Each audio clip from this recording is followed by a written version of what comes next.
Previously on Kombi Life, we jumped onto a boat from Jersey to Portland, England for a week of adventure with the Jersey Rock Climbing Club, where we tackled our first lead sport climbs. This time we're stepping it up and pushing harder. So subscribe, buckle up, and let's go exploring.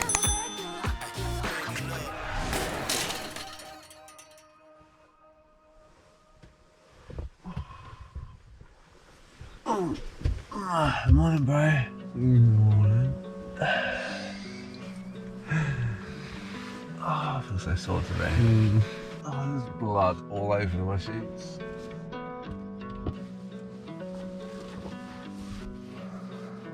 Everyone's up, so time to get up.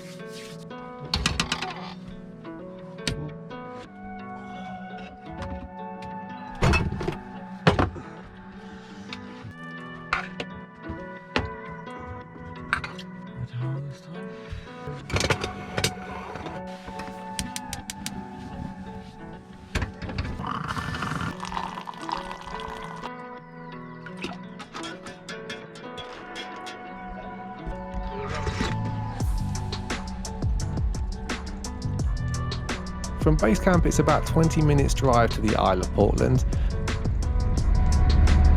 So that's it, that's Portland, right? Yeah. How big is it? It's like 4 miles by 3 or something. Yeah, it's cool. We've been stuck on an island the whole winter, and now we're going on our first trip to another island, which is even smaller than our island. And it's got some pretty epic features. Day 2 was a bank holiday in England, so we were expecting the climbing crags to be super busy. So we headed to the quieter eastern side of the island.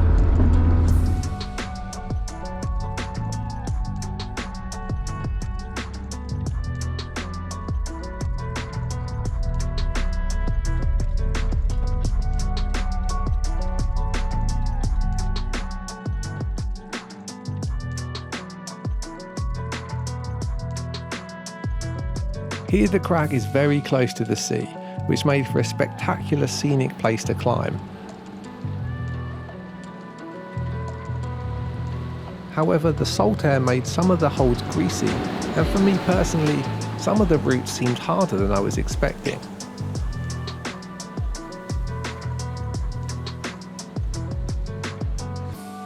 Some of the more experienced members of the Jersey Rock Climbing Club seemed to make short work of the challenge though, as Tom here appeared to defy gravity, sending this 6B plus route called Where Silence Has Lease. Well, he was sending it until the final move, that is. Tom has reached the anchor here. He could easily just reach up, grab the chains and finish the route, and many people would, but not Tom. Because ethically, that would be cheating. Tom here always seems to somehow make the most difficult climbs look as easy as if he was just climbing a set of ladders. Obtaining this level of zen in stressful situations is one of the great challenges of rock climbing, and it's something I'm actively working on. But at the moment, I'm still stuck on the first bolt. Even Richie, with his advanced age and a belly still half full of whiskey and wine from the night before, showed how effective his years of experience are by making short work of this difficult move.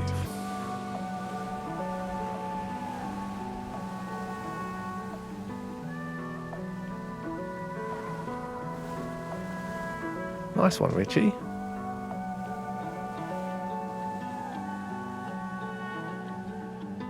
Aside from the Jersey Rock Climbing Club, we were also joined on the crags by someone you guys might recognise. It's Ricardo. Last time I saw you, we were wearing masks and pushing the Kombi, right?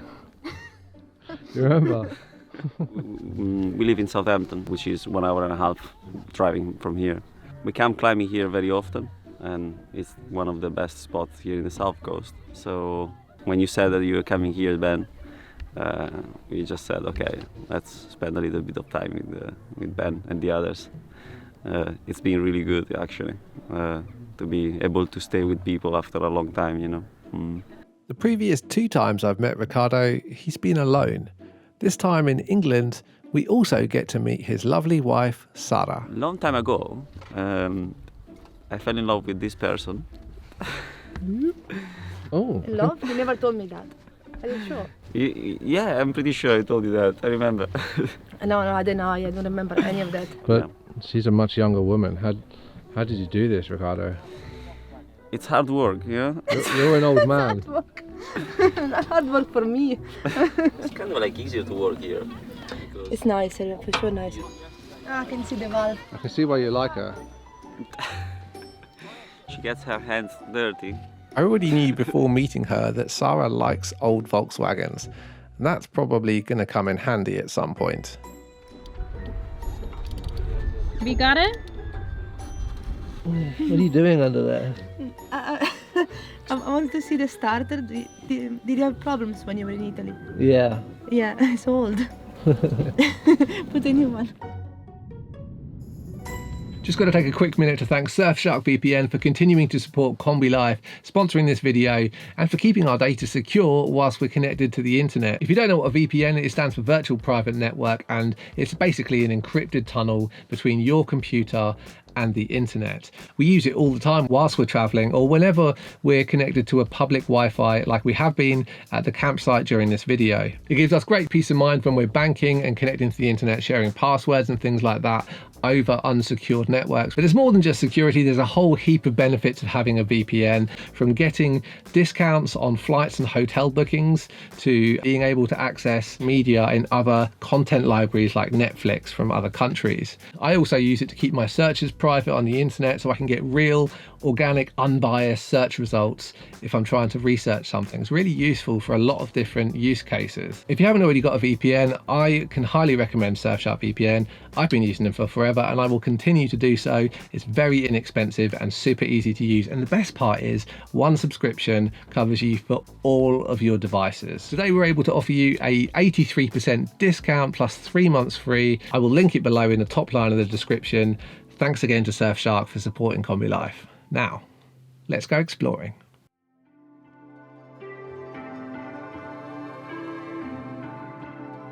I've been coming for about 3 years. So in summer we come every weekend, or whenever we can. Since we have the van, we sleep here a bit more often. Not that I'm improving at all at climbing, but I still enjoy the sun. And the beach. And the beach, yes. I really like that you climb by the sea, so the view is fantastic. You don't get that many places. Woohoo! That looks stunning.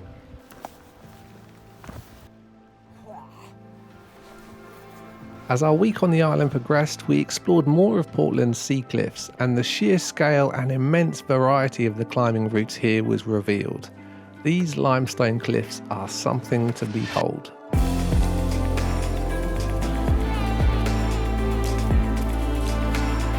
As a complete noob to climbing, the size and severity of some of the single pitch routes in Portland had my pulse racing. But as Eleanor confidently demonstrated on this sheer vertical wall under the pumping Portland sunshine, that's kind of the point. I love having the quick draws on my harness.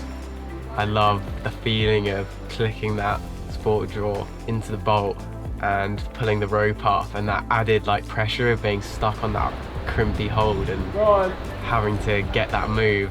Oh man, just talking about it, I literally want to just go climb some sport routes.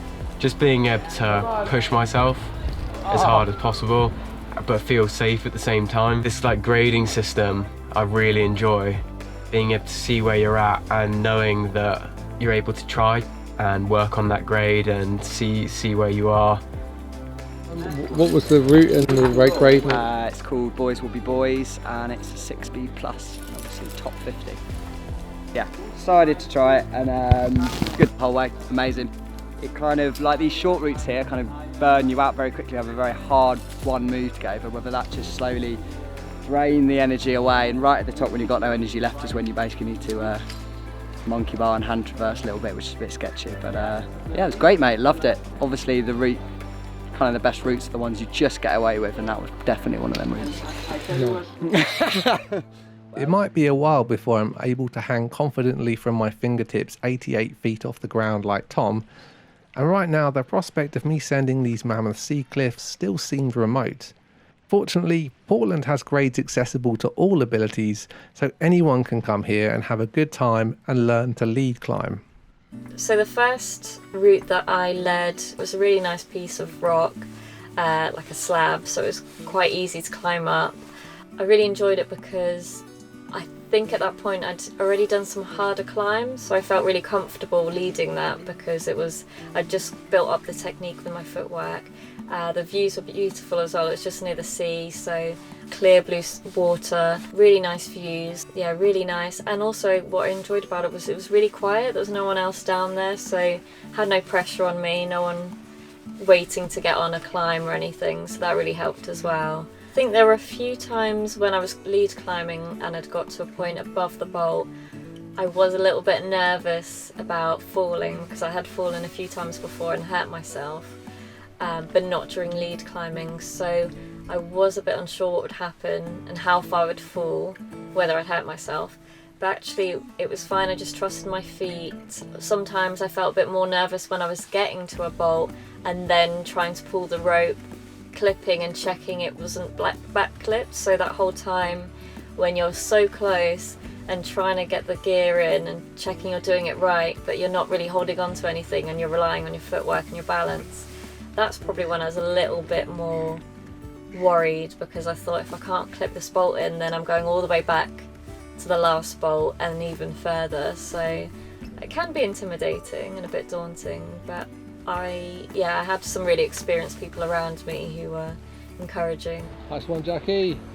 And I think that kind of gave me the courage to just give it a go, and if I fall, I fall. Yeah. I just had this like buzz, I was on a high. That's your first successful lead? Yeah. You're so confident on it? So happy. Just had this like overwhelming sense of achievement, and I was just ready to do the next climb. Just wanted to do another one and another one. It became a bit addictive. So it was all good on the footwork and good hands as well, so yeah, smashed it, absolutely smashed it. One of the best in the region, I hear. Yeah, and we've got this one next as well, we might have a go on, and another one, so. So yeah, it's just an amazing feeling, and to see everyone else as well praising you and just giving that positive feedback, and seeing the development I think throughout the week, going from proper baby beginner knowing nothing to just getting a lead climb in, just felt really like I was progressing, and yeah, so I felt quite proud of myself.